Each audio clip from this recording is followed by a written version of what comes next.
બધા બહેનોને જય શ્રી કૃષ્ણ। આજે દૂધીનો એક નવો પ્રયોગ તમારી સામે મૂકવાની છું, કારણ કે દૂધીમાં અનેક પોષક તત્વો હોય છે।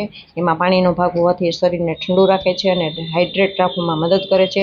દૂધી કોલેસ્ટ્રોલ અને બીપીનું તો રિમોટ કંટ્રોલ છે, ક્યારેય ન ભૂલવું જોઈએ। તેથી નિયમિત દૂધીના સેવનથી સ્વસ્થ રહી શકાય એમ છે। એવા વિચારથી રોજિંદા ડાયટમાં દૂધીનો વપરાશ વધુ કરવો જોઈએ એમ માનીને આજે દૂધીની રેસીપી તમારી સામે શેર કરી રહી છું। તો બનાવવાના છે આપણે દૂધીની ખીચડી। આ ખીચડી બનાવવા માટે તમારે રાબેતા મુજબ જ દાળ અને ચોખા લેવાના છે। એમાં દૂધી સમારીને ઝીણી સમારીને નાખવાની છે। મસાલામાં તમારે નિમક, હળદર અને અડધી ચમચી જેટલું ધાણા જીરું નાખવાનું છે। 10 મરીના દાણા અને હિંગ પણ મેં નાખી છે। અને હવે આ ખીચડી ઉભરાય નહીં એટલા માટે થઈને 1 ચમચી ગાયનું ઘી નાખ્યું છે।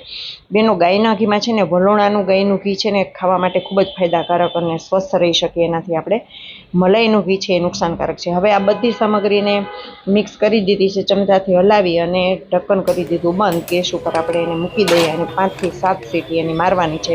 તમારી કેટલી ખીચડી છે, કેટલું પાણી નાખ્યું છે, કેવું મીઠું પાણી છે એ પ્રમાણે સીટીઓ મારવાની હોય તો એ પ્રમાણે તમે ખીચડી એને સીટી મારજો। જો હવે ખોલતાની સાથે જો મારે તમને બતાવવું એ છે કે આમાં ક્યાંય તમને એકેય દૂધીનો કટકો દેખાય છે?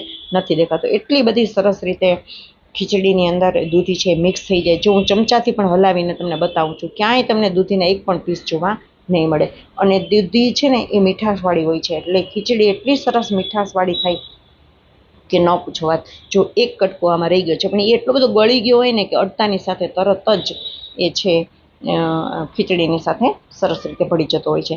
તો દૂધી ખાવાના બેનો અનેક ફાયદા છે। તમે ગૂગલમાં પણ સર્ચ કરી લેજો તો તમને કેવી લાગી આ દૂધીવાળી ખીચડી તમે એકવાર જરૂર ને જરૂર ટ્રાય કરજો, બરાબર? અને પછી તમારા અનુભવ મારી સાથે શેર કરજો।